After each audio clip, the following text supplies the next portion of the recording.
começando mais um programa Espaço de Ideias, o programa que inspira você e seus negócios. E estou recebendo aqui hoje a empresária Priscila Donati. Olha que difícil conseguir uma agenda dessa mulher, hein, gente? Vocês vão se surpreender com a história dela. Seja muito bem-vinda, Priscila. Obrigada. Obrigado pelo convite, obrigado pela amizade, obrigado por tudo.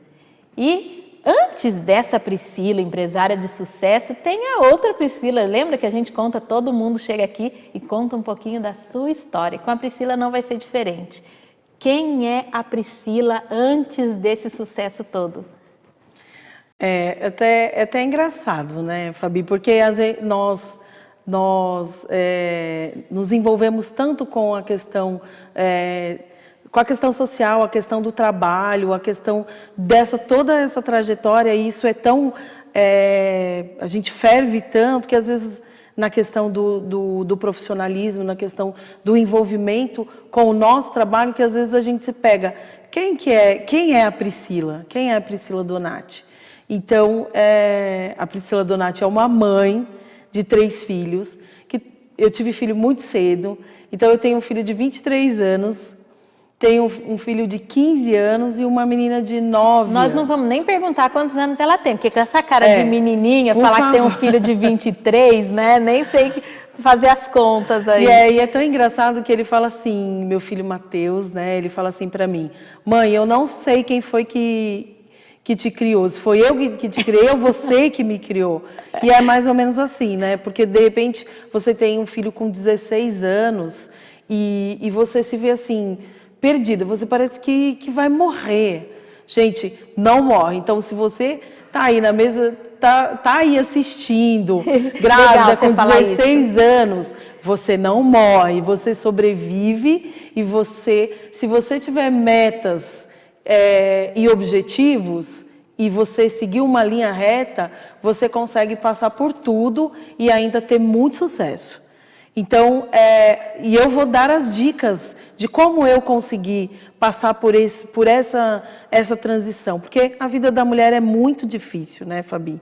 Então, a Priscila não é diferente. Mulher tem que ser mulher, tem que ser bonita, né? Tem que ajudar, às vezes, na renda da casa com o marido. Tem que ser generosa. Tem que ser boazinha. Tem que ser...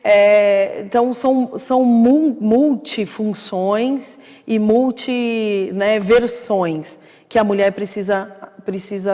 Na verdade, não precisa. A mulher, ela tem que se descobrir como mulher, né, Fabiana? Então, hoje você se descobriu como mulher e conseguiu o seu lugar, eu também consegui o meu lugar, mas o que a gente entende sobre o que é ser mulher, né?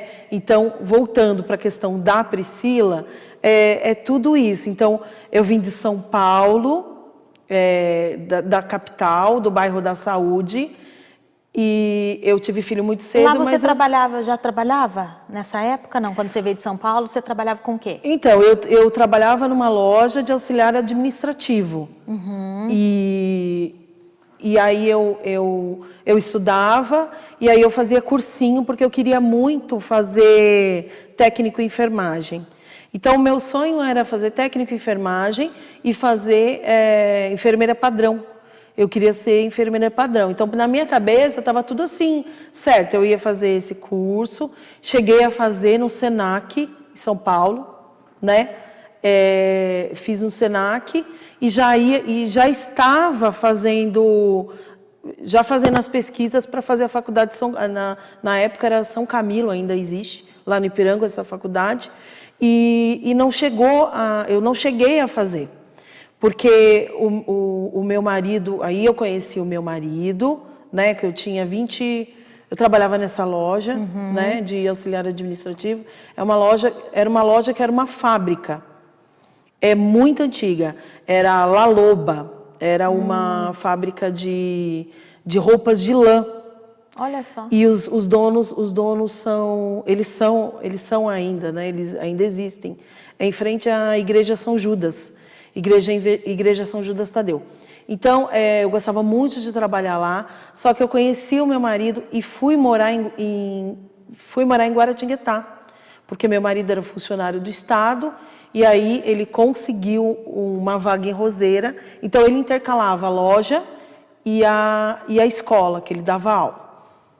E eu acabei ficando, ao invés de trabalhar como técnica de enfermagem, que eu passei no concurso da prefeitura em Guaratinguetá. Só que ao invés de ficar nesse cargo, eu escolhi ficar na loja que ele construiu, essa loja. Para trabalhar com isso que a gente já trabalhava, com aquecimento. Aí ele que trabalhava no setor público também deixou o setor público para empreender? Ele depois que ele conseguiu manter um certo tempo, depois que começou a pegar muito serviço, a conhecer, então nós fizemos um showroom, que em São Paulo chama showroom, né? E aqui também, tem esses showrooms que tem a demonstração do aquecedor, então ele construiu uma loja muito já para esse segmento, né, do aquecimento solar. Então começou a ter muita movimentação, era a época que estava construindo muita casa, era a época antes né, da crise maior, dessa crise que passou essa aí. Crise, da construção, essa crise, né? Começou em 2016, assim, que se agravou mesmo em 2016, foi o pico, né? Que o faturamento assim foi menos da metade, não foi só para a gente, foi para todo mundo. Mas em 2016 eu já tinha a franquia da Embeleze, então essa também é uma coisa importante. Você vai contar daqui a pouco. Eu vou contar daqui a pouco. Segura aí, porque ela tem muita história, ela tem muito conhecimento para compartilhar com você. Chama os amigos, chama a amiga, a vizinha. Daqui a pouco, depois do intervalo, Espaço de Ideias.